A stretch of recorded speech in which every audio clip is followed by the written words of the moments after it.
na ibinahagi ni Pangulong Bongbong Marcos ay nailigtas ng ating kasalukuyang Pangulong Bongbong Marcos itong 15 senador sa tangkang pagpaslang, sa tangkang kitilin ng buhay at binantaan ni Digong. Kaya pamatay na lang sila ng 15 na senador. Ang iniisip lang nila, ang kaisa-isang solusyon sa lahat ng problema ay pumatay pa ng Pilipino. Magugulat kayo sa mga isisiwalat kung paano iligtas ni Pangulong Bongbong Marcos ang 15 senador na aking nabanggit.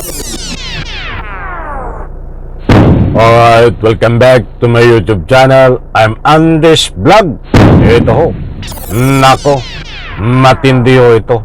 Itong 15 senador na tangkang papaslangin ng dating Presidente Digong ay nailigtas o niligtas ng ating kasalukuyang Pangulong Bongbong Marcos. Nako po.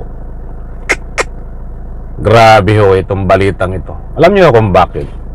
Dahil desidido, desperado, desidido itong dating Pangulong Digong na makamtam na pagharian ang Senado at siyempre para mailigtas sa impeachment at hindi mahatulan diyan ho sa Senado sa impeachment itong si Sara Duterte ay may maitim na balak na nabisto na tuklasan itong kampo ni Digong sa pangunguna ni dating Presidente ni Digong.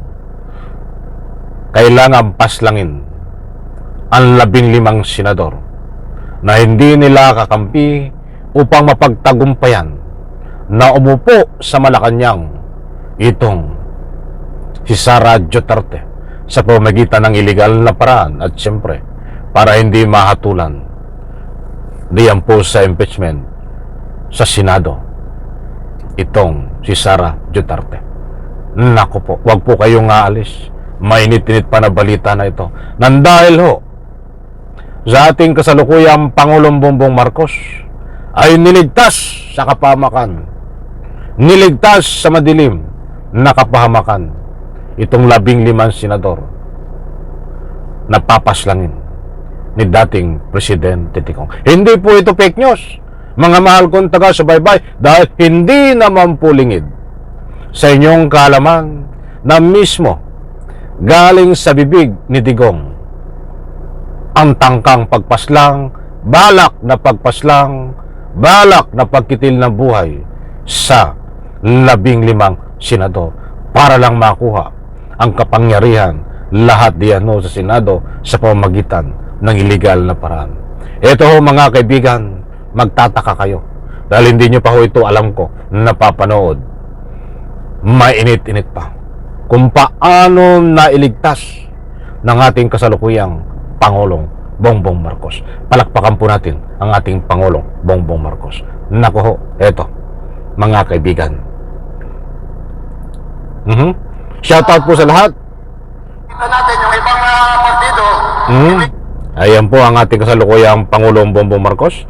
Ibabahagi ko po sa inyo ang may tinit pa na kanyang mga sinasabi o dito.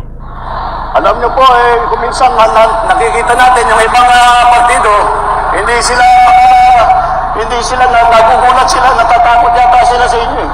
Dahil pagka nakita ang lineup ng alyansa, kung ano-ano na sinasabi.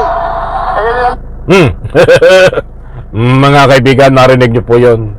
Yan po ang mainit na binitawan laban kay Digong nitong ating kasalukuyang Pangulong Bongbong Marcos. At syempre, dito sa mga kandidato ni Digong ang kanyang pinupunto. Natatakot itong kampo ni Digong at syempre si Digong dito ho sa mga diskarte ni Pangulong Bongbong Marcos kasama ang kanyang mga kandidato. Bagamat legal ang kanilang mga ginagawa na hakbang. Kaya sa pamamagitan ng takot ng kampo ni Digong ay nagawa nitong pagplanuhan na tangkang pagpaslang sa 15 senador. Mga kaibigan, ito pa, magugulat kayo sa mga isisiwalat kung paano iligtas ni Pangulong Bongbong Marcos ang 15 senador na aking nabanggit. Narinig lang natin ng isang araw. Wala daw pagas. Kung ano-ano na sinasabi. Narinig lang natin ng isang araw. Wala daw pagas. Siguro, dahil na wala silang pagasa. Kaya papatay na lang sila ng 15 na senador. Ay, talaga, sabagay. Mahirap naman yung ibang tao. Ang iniisip lang nila, ang kaisa-isang solusyon sa lahat ng problema ay pumatay pa ng Pilipino. Nakakapagtaka kung bakit ganun. Alam niyo po, Ayan po mga kaibigan, ang kung paano kinontra ng ating kasalukuyang Pangulo itong mga pagbabanta, pananakot, tangkang pagpaslang ni Digong dito ho sa 15 senador na hindi kakampi ni Digong. Mga kaibigan,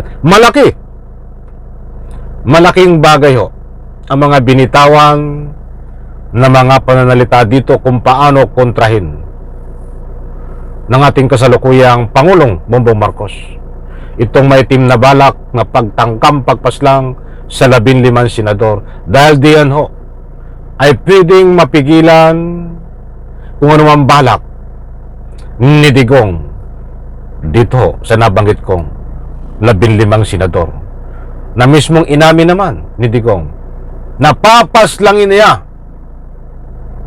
at nagbanta itong 15 senador, bagamat yan ho ay isang bero na pwedeng mangyari ho. Kaya kung mapapansin nyo po, mga mahal kong taga-subaybay, bagamat kumakalat ito sa social media, malaking stream media, madami yung nagbibigay ng anumang public opinion na hindi biro yan, na yan ho ay talagang sanay nang gumawa ng hakbang itong si Digong kapag desperado na.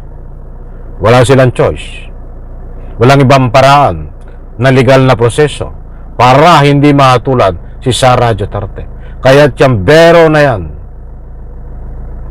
ay pwedeng mangyari, mga mahal kong taga-subaybay. Katulad ng inuulit ko, wala silang ibang paraan na legal na proseso para hindi mahatulan, hindi ma-impeach diano sa paglilitis sa Senado itong si Sara Duterte. Kaya't gumagawa ho sila ng paraan na gawin ang liderato ng Senado, mga mahal kung taga-subaybay. Heto pa, tandaan lang at uulitin ko para lubos nyo pong maunawaan.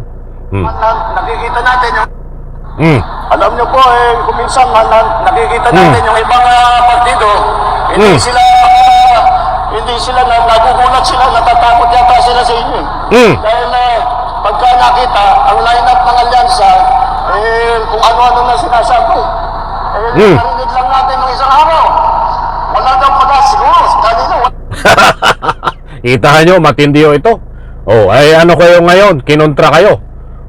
Kahit yung mga sinasabi nyo, kung ano mang mangyari sa mga senador na yan, alam ko ho, pwedeng pagbintangan ay si Digong. silang palasan, kaya papatay na lang sila ng 15 na senador. Ay, talaga, sabagay. Mahirap naman yung ibang tao. Ang iniisip lang nila, ang kaisa-isang solusyon sa lahat ng problema ay pumatay pa ng Pilipino. Nakakapagtaka kung bakit ganun. Ayan po mga kaibigan, ang binitawan ng mga banat kontra hinarang ng ating kasalukuyang Pangulong Bongbong Marcos.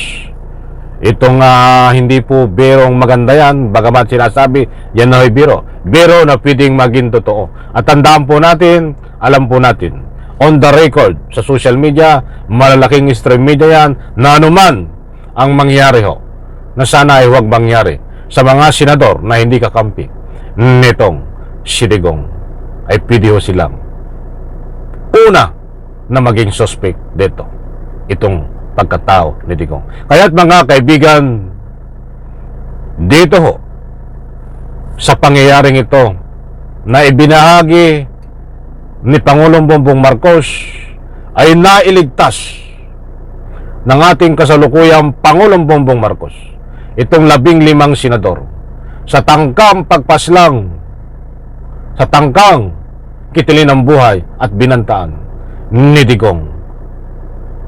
Malinaw po diyan na nailigtas ang kanilang buhay, mga kaibigan.